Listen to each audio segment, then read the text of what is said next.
tonight because I kind of had a tough week. My 87-year-old grandmother had to have surgery. It was minor surgery, but at that age, you know, anything can go wrong. So I'm really happy to tell you that I talked to the doctor. He said the surgery went perfect and that her tits look amazing. Get with me after the show, I have pictures. A little bit about myself. I spent 7 years in the Army, and every time I tell people that, I get the same question, which is, did you have to kill anybody? And that's not small talk. That's not appropriate 1 minute into our friendship. So I give the same response, which is, well, I didn't have to.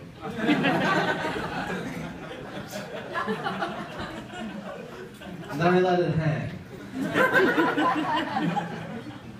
Until they leave.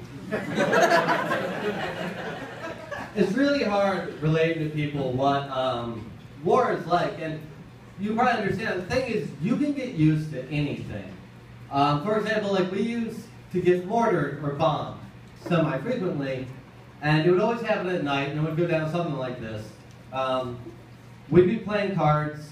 We didn't really like cards, but we've seen John Wayne movies. We knew what we were supposed to do. So it'd be like, deal, deal, boom!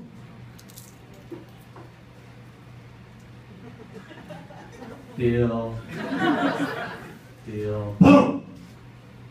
What? No, it's fine. Deal. We reacted to getting mortared as if we had heard somebody's infant crying, and it wasn't our problem. Which was ridiculous, because that orphanage was miles away.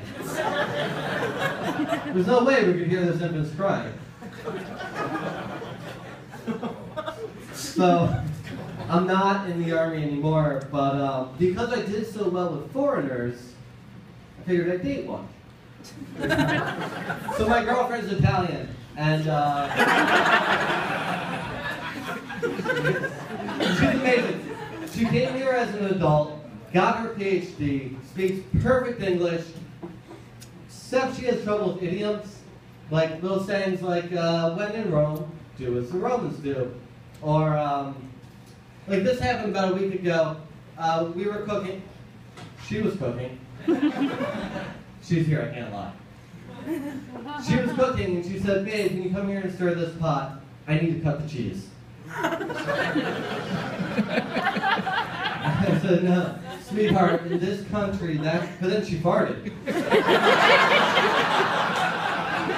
I was like, okay, you know that one.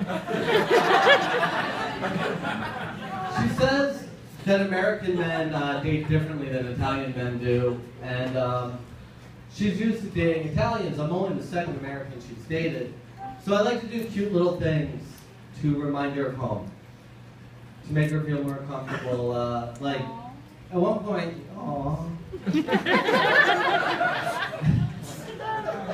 at one point, I woke up before her, and I was like, you know what? I'm going to make her breakfast in bed. I'm going to make her traditional Italian breakfast in bed.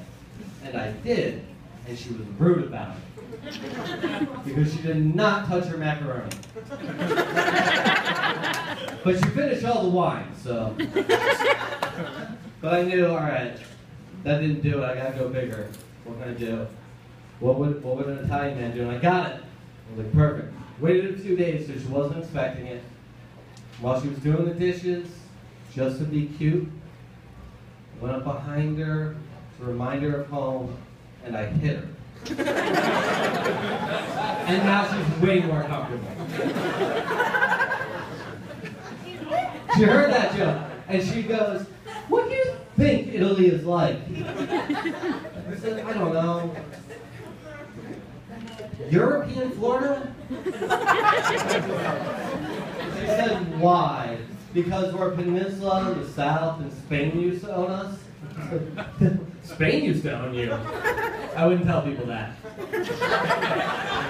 No, it's because, like, you think you're really passionate, but we don't trust you with knives.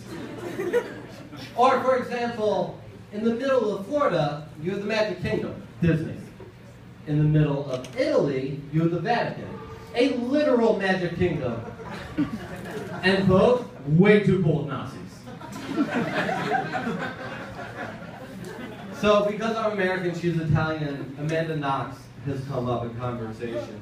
And if you don't know who that is, she was an American student who went to Rome, had a lot of weird sex, did a lot of drugs, and then murdered her roommate. And I'm fine with that, because we all know the saying, when in European Florida, do as they do in regular Florida. All right, guys, that's my time. Thank you.